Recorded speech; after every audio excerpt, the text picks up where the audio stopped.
Okay, then go. No, go.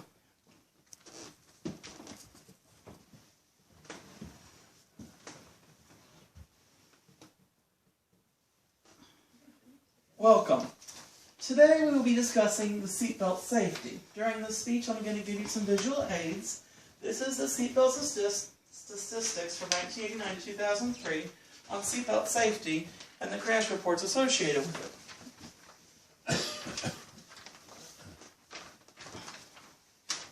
I'm also going to hand each of you all a separate crash report involved with someone not using the seatbelt and they died in a car accident.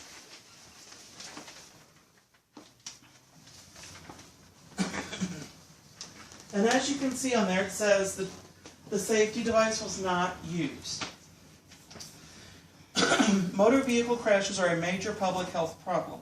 More than 2.3 million adult drivers and passengers were treated in emergency rooms as a result of the motor vehicle crashes in 2009. The lifetime cost of crash-related deaths and injuries among drivers and passengers were $7 billion in 2005.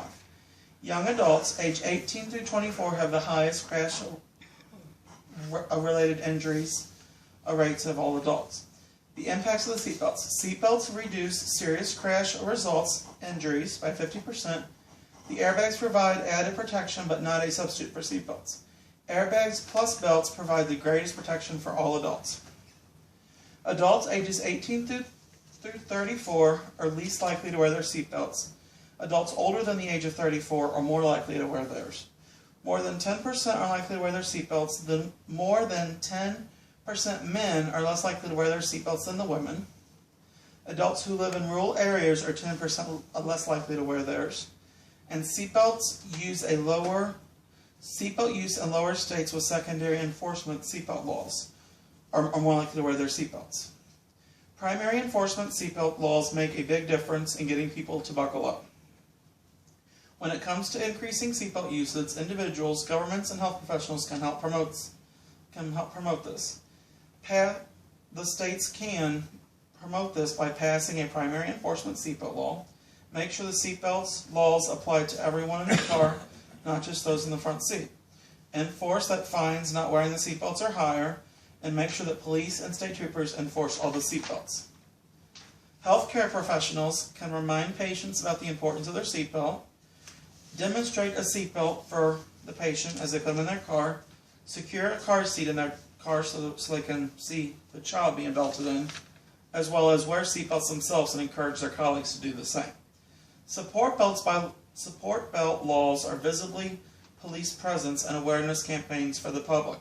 This should go through and make seatbelt laws more effective, as well as educating the public to make seatbelts more of a social norm.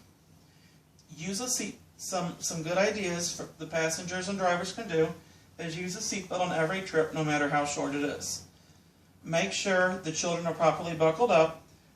Have all children under the age of 12 sit in the back seat, seatbelted, and never seat a child in front of the airbags.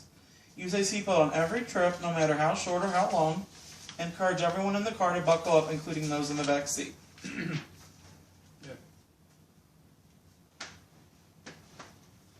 The National Traffic Administration has released a traffic safety factor report note that explores the results from the National Occupant Protection Survey, which you all have, that discusses how the impacts of the accidents have been through the years. Injuries avoidance was the most frequent reason for wearing the seatbelts. The most common reason given by the drivers in the age group for not wearing their seatbelts were that they forgot to wear it, or they were going a short distance, as well as they didn't want to wear it.